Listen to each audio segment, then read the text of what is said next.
In an online article published today, the headlines read, Guatemala asks Belizean army to be less aggressive.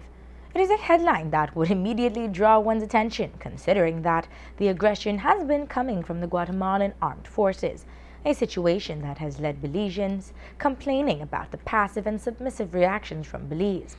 The article goes on to state, quote, the armed forces of neighboring Belize should be less aggressive, Guatemalan Foreign Minister Carlos Raul Morales said on Monday, while adding that both countries must work to ease tensions over their long-standing territorial dispute.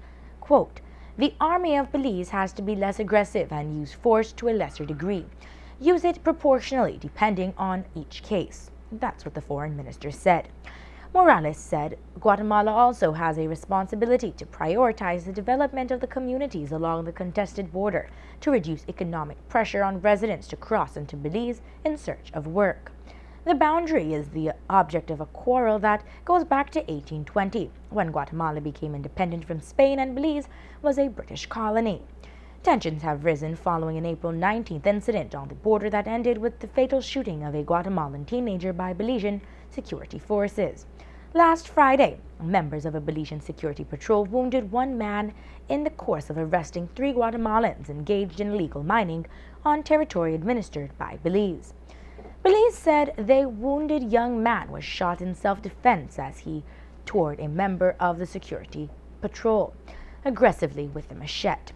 Morales traveled last weekend to the area of the April 19th confrontation, accompanied by representatives of the Organization of American States. End of quote.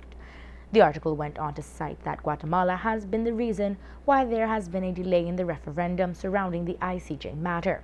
It reads, quote, in 2008, the 2 countries agreed to submit the dispute to the International Court of Justice in The Hague, but the accord was never implemented because it proved impossible to satisfy the requirement that the respective populations endorse the pact in simultaneous referendums.